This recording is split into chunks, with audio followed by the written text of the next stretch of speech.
Alrighty, good evening everyone. I hope that you're having a lovely day. And there is another piece of news I wanted to share with you and I wanted to talk to you today about is the election of Miss Ursula von der Leyen as President of the European Commission. And what does it mean for Taiwan? What does it mean for the other countries? What does it mean for Europe? And what does it mean for the future of the European Union? Well, first of all, I think the re-election of Ms. von der Leyen is actually good news. So congratulations everyone. Ms. von der Leyen is the most unifying candidate for the position of the President of the European Commission. And there are some very good things that I do agree on. And there are there is one thing actually that I do not agree with Ms. von der Leyen and with German Christian Democrats. So let's start with good things, and let's start with the thing which is very good for Taiwan is for the first time President of the European Commission showed support of Taiwan vocally and directly. And right now I'm going to use the direct quote from Ms. von der Leyen. She said that we will work with Japan, Korea, New Zealand and Australia with whom we face common challenges. This includes our collective efforts to deploy the full range of our combined statecraft to deter China from unilaterally changing status quo by military means, particularly over Taiwan.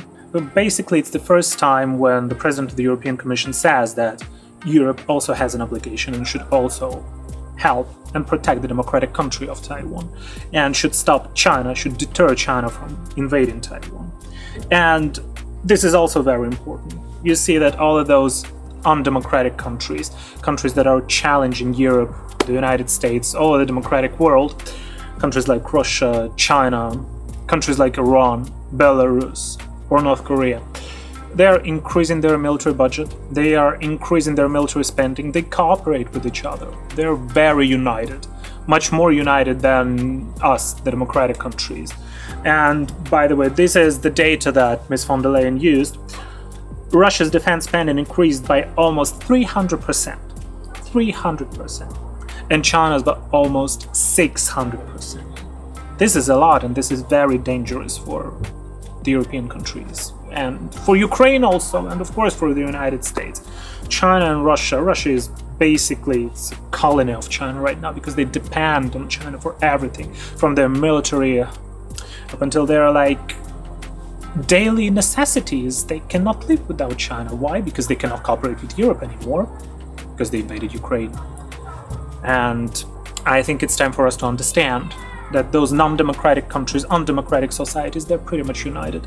And we have to unite, and we have to stand together against this kind of aggression. She highlighted the importance of defense, and that Europe should invest more in high-end defense capabilities, which is also very important. If you look at the direction the United States is going into right now, with conservatives probably getting into power this year, and there will be some requirements put forward to the European countries. If you want NATO to protect you, if you want the United States to protect you, you have to spend more.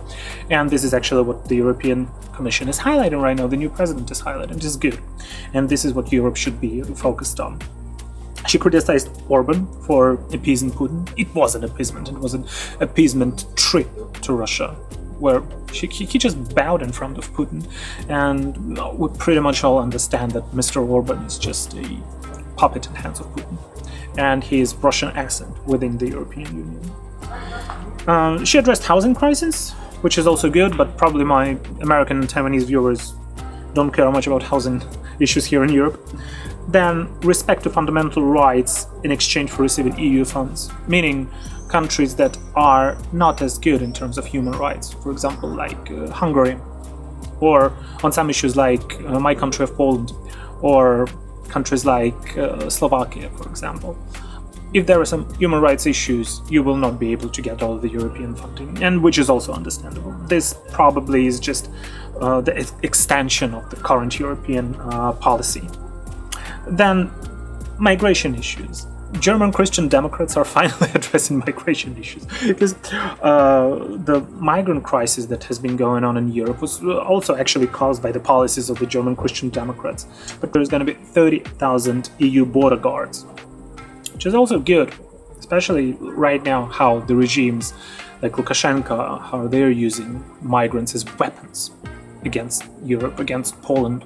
Recently, there was one soldier who has been killed by one of those migrants who has been used as a weapon against Poland by Lukashenko's regime. And these issues, it has to be addressed, especially in the countries that are on the that have borders with countries that are not members of the European Union. Then, European Saving and Investment Union to unlock capital for for local startups, which is also good. Support small businesses. And, which is also very important, EU-wide initiative to probe the impact of social media on the well-being of young people. Yeah, TikTok. Like those kind of websites that are actually poisoning the minds of young children. And sometimes those apps are controlled by very unfriendly governments like China, and they control our data. They control the data of the users of those apps like TikTok, and of course this should be addressed. What I disagree, like these are good things. These are the things Ms. von der Leyen has my support. There is one thing I disagree on, though. It is keeping with environmentalist policies that the EU currently has. Basically saying more paper straws and less sanctions on China. Because currently, the recent radical environmentalism, I see it as very dangerous for the European Union. Because it chokes competition. It doesn't allow small businesses to develop. It is putting too much stress on small companies, on small businesses, on family-run businesses, on European families. And it only makes our enemies, like China, stronger. Basically, if you really want to protect environment, there's an easy solution. Don't buy an electronic vehicle. Don't do that. Don't use paper straws. No. If you have a car, keep on driving that old car. Right now I'm driving a 10-year-old Mitsubishi, and I have 170,000 kilometers on that. I'm gonna put 100,000 more. I'm gonna drive it until I can't drive it. And I think this is the most environmentally friendly policy. Not raising taxes, not putting environmental requirements on the European companies. No. Sanction those countries that are responsible for pollution, like China, like Russia. Like these countries are the main reason why right now we have very bad air, why right now we're having climate problems, and not Europe itself, right? Secondly, what I think is important is decrease your dependence on China. Stop buying cheap stuff from China. Produce European, produce local, and buy something from the countries that have the same mindset as you, from the democratic countries. Because China is a country that has no human rights to begin with. They're using slave labor. And then the EVs that come to Europe from China, companies like BYD, they're made without any labor requirements that are present here in the European Union. Those batteries are produced by slave labor in African countries. If you look where do they get their raw materials from, then you understand that. And then the worst thing, once you cannot drive that car anymore, if you want to get rid of it, China will not take it back. Do something about it, you have to recycle it by yourself. The issue of overproduction and overcapacity in China, it has been addressed by people like Janet Yellen, for example, from the United States. But no new sanctions, nothing followed.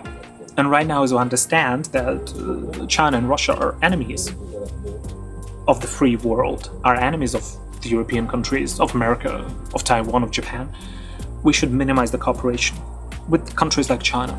And we should stop buying cheap products that come from China. We're too dependent on very unfree countries, and this is dangerous. So if you want to be environmentally friendly, lowering emissions here in Europe, it won't change anything, it's just virtue signaling. If you really want to be helpful for the planet, then start sanctioning China and start addressing issues where those issues are present. And help European companies, help small businesses. Drive your old car, buy from your local shops, support your local farmers. I think that's the healthiest way. And don't follow that environmentalist agenda. I think the main danger is here. Like we're using those paper straws, but Starbucks cups became all plastic right now, and somehow we're supposed to believe that this is environmentally friendly. Yeah, more paper straws, less sanctions on China. This is harmful for the European economy, and this is harmful for Europe. And if this issue is addressed, then I think we have a very strong candidate and a very strong president of the European Commission. So here is my take, and hope you enjoyed it. Let's stay in touch. If there is anything new I'd like to share my perspective on, I'd be glad to. So yeah, what do you guys think about the new president of the European Commission? Leave your comments in the comment section below, and remember that freedom is not free.